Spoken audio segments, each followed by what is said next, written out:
período em que ele foi rejeitado pelos seus serviçais, pelos seus amigos, pelos seus vizinhos. E Davi, ele diz que ele estava se sentindo como uma coisa que foi jogada fora. Ou seja, Davi, ele foi colocado de lado, ele foi utilizado ou foi tido como algo descartável. Nós estamos vivendo justamente no período das coisas descartáveis. Preste bem atenção, nós estamos vivendo no período de coisas descartáveis.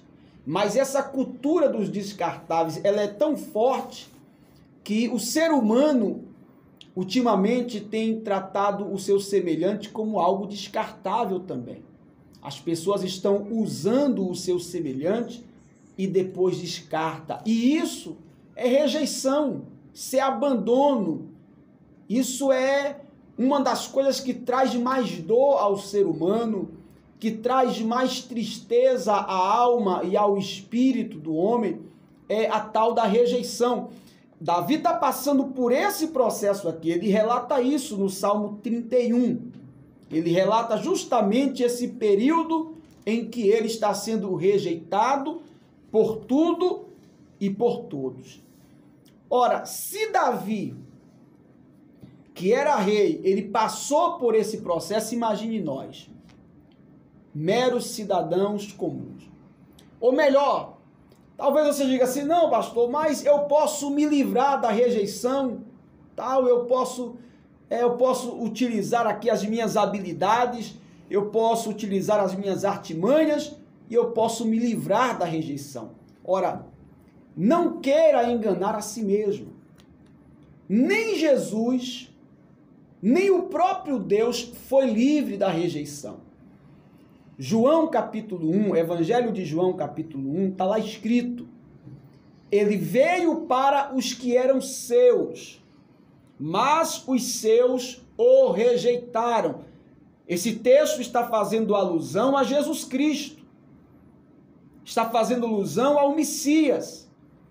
Jesus, ele veio para os que eram seus e os seus o rejeitaram. Jesus foi rejeitado pela nação de Israel. Jesus foi não só rejeitado, ele foi crucificado por aquela nação naquela época. Não só Jesus, mas se você folhear a sua Bíblia e chegar no livro de 1 Samuel, você vai ver que Samuel, quando Deus fala com Samuel sobre a questão de Saul, aí Samuel fica um pouco triste e Deus vai falar com Samuel dizendo o seguinte: Samuel, não fique triste, porque não foi você que o povo rejeitou. O povo está pedindo um rei, o povo está pedindo aí Saul como rei, não é porque eles estão te rejeitando, Samuel, é porque eles estão rejeitando a mim, o Deus deles, ou seja, o próprio Deus foi rejeitado pela sua nação, pelo seu próprio povo, conforme a Bíblia diz lá no livro de 1 Samuel. Então, se Deus que é Deus, se Jesus que é Jesus, o homem perfeito, foi rejeitado, imagine nós, irmãos. A questão, queridos, não é se eu ou você, se nós seremos rejeitados. A questão é quando seremos. Por exemplo, eu já passei por esses períodos de rejeição e estou pronto para passar por qualquer outro que vier. E se não tiver, todos os dias eu peço a Deus que me prepare, porque a rejeição, embora seja dolorosa e cruel, ela é algo que acaba fazendo parte da vida, do cotidiano de todos os seres humanos. E a questão é, como eu posso vencer isso? Como eu posso passar por esse período e obter vitória, e não me perder, e não me embaraçar, e não destruir a minha própria vida num período em que eu estiver sendo rejeitado? É essa a questão. Não é como evitar a rejeição, mas é como vencê-la, porque evitar ninguém pode. Porque a rejeição não é algo que depende de mim. intrinsecamente. Não é algo que depende da minha pessoa, mas a rejeição tem a ver com o outro. Então, eu não tenho controle sobre o outro, eu não tenho controle sobre o pensamento do outro, as atitudes do outro, a disposição do outro, mas eu posso me preparar para que quando isso vier a acontecer na minha vida, eu então possa passar com louvor, superar e não me perder, porque infelizmente inúmeras pessoas, quando passa por esse período, acabam se perdendo e destruindo a sua própria vida. E sabe por que a rejeição ela dói tanto? A rejeição ela machuca tanto porque normalmente ela vai vir das pessoas que estão mais perto da gente. Elas vão vir normalmente daquelas pessoas que nós mais estimamos, que nós de repente demos até um voto de confiança, abrimos o nosso coração. É por isso que a rejeição, ela machuca tanto o ser humano, porque normalmente, via de regra, ela vai vir de quem está mais perto de você, ela vai vir de quem está ali ombro a ombro com você. Isso é interessante, né? Isso é algo que a gente deve anotar, que a gente deve escrever nas tábuas do nosso coração e nunca mais esquecer. A rejeição normalmente vem das pessoas que nós mais estimamos, que está mais perto de nós, tá certo? Há vários tipos de rejeição, mas eu vou citar aqui pelo menos 3. Primeiro, a rejeição paternal. A rejeição paternal, aquela que parte dos pais, quando os pais rejeitam seus filhos. Há muitas pessoas no mundo que foram rejeitadas pelos seus pais. E essa rejeição paterna abre feridas profundas que somente Deus, através do Espírito Santo, pode curar. Somente Deus, através do Espírito Santo, pode colocar o bálsamo de Gileade e trazer cura e restauração. Porque a rejeição paterna é uma das que arrebenta mais o ser humano. A outra rejeição que fere bastante também é a rejeição conjugal. É a rejeição que parte de um dos cônjuges. É quando um dos cônjuges resolve rejeitar o outro, abandonar o outro. Queridos, isso machuca demais. Quantas pessoas que estão me ouvindo que passaram por esse processo de rejeição conjugal. E infelizmente há pessoas que quando passa por esse processo de rejeição conjugal se perdem, nunca mais se reencontram, na vida, se perdem pelo caminho.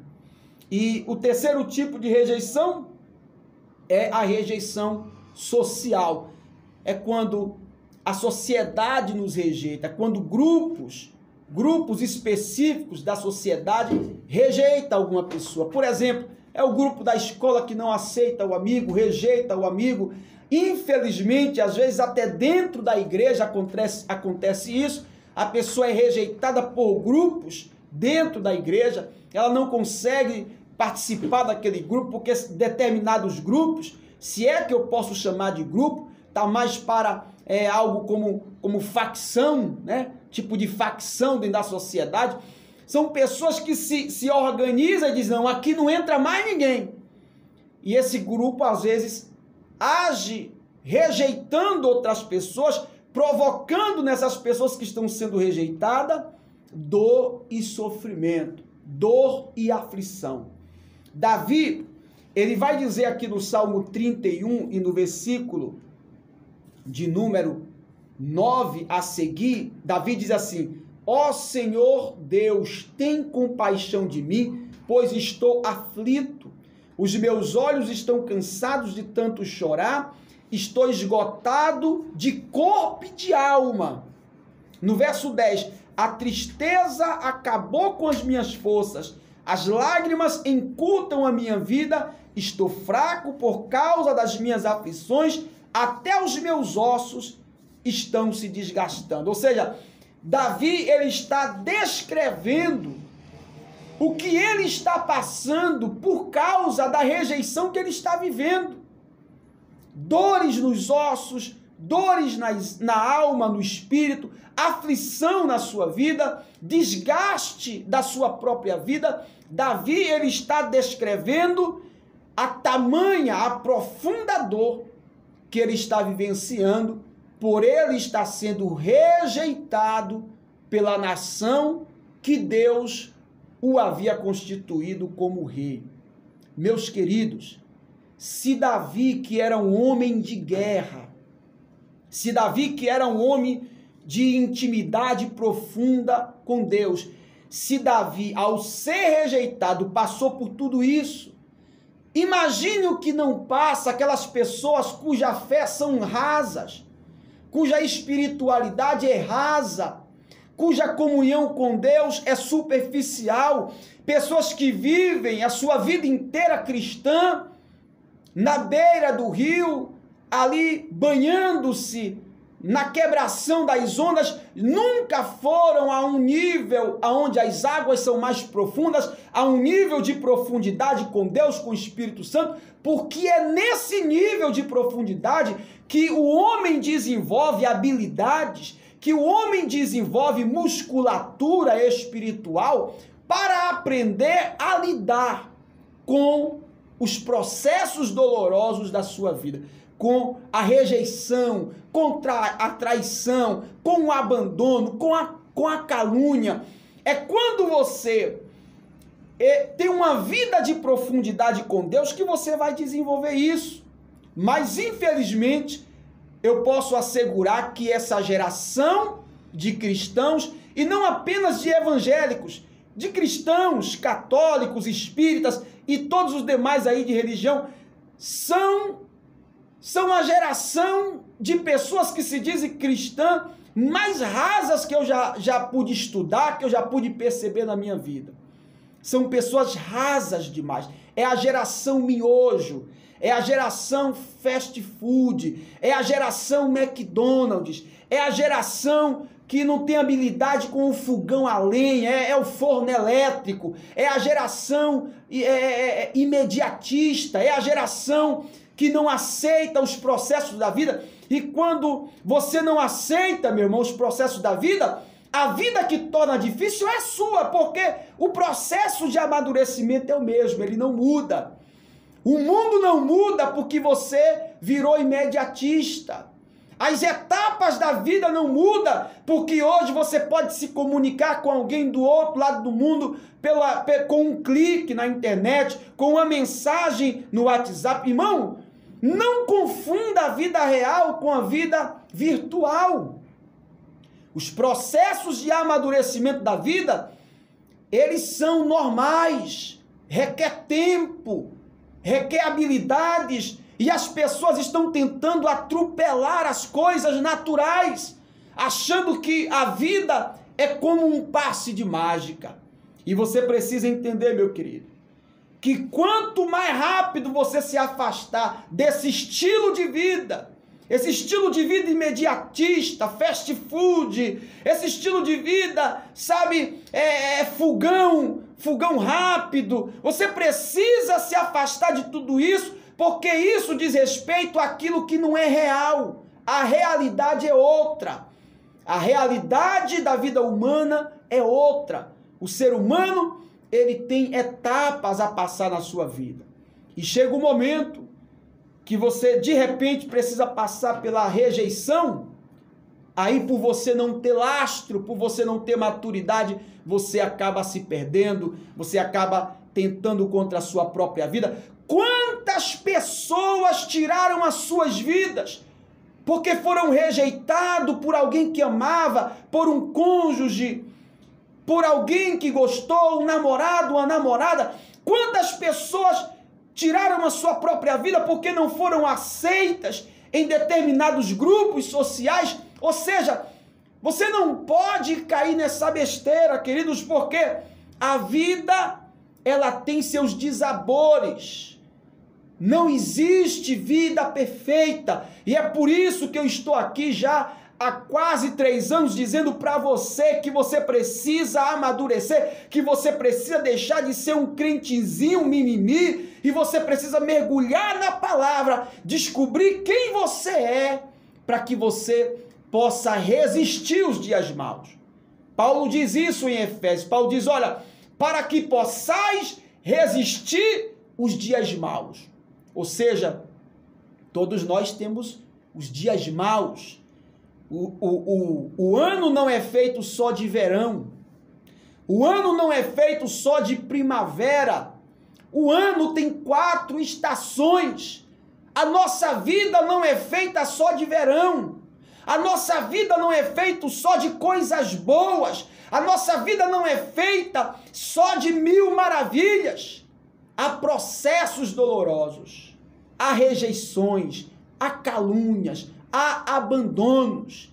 Há muitas coisas que nós passamos e para a gente não se autodestruir, nós precisamos estar preparados para vencer tudo isso e para que depois de tudo isso a gente possa bater no peito e dizer, olha, aquilo que não me destruiu me tornou mais forte para a glória de Deus. Sabe como é que você enfrenta a rejeição?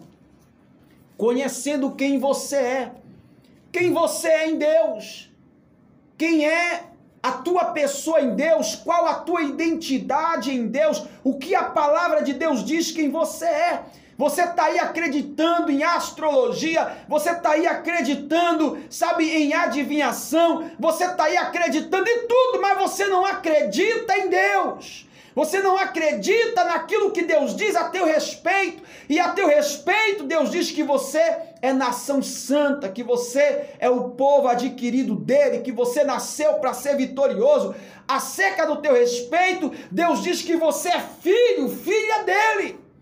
Você precisa ter essa convicção de quem você é em Cristo Jesus. Quando eu sei quem eu sou, eu passo por qualquer dificuldade sem baixar a minha cabeça. Quando eu não sei quem eu sou, no meio da dificuldade, eu tenho uma grande probabilidade de naufragar. Essa é a verdade. Sabe quem você é? Olha na palavra de Deus. Leia a Bíblia. Tá certo? Saiba quem você é e depois saiba quem é o seu Deus. Saiba quem é o Deus que você serve. Saiba quem é o Deus cuja Bíblia revela. Saiba quem é este Deus a quem você ora. Pasmem, queridos, há milhares de pessoas que oram sem saber nem para quem está orando. Há milhares de pessoas que vão na igreja sem saber para quê e a quem está indo buscar na igreja. Então, como é que você vai enfrentar suas dificuldades? Se você não sabe quem é você e se você não sabe quem é o teu Deus. Pensa nisso, meu irmão. Essa é a palavra que eu quero deixar para você. Essa é a palavra que eu quero deixar para a tua alma, para a tua vida.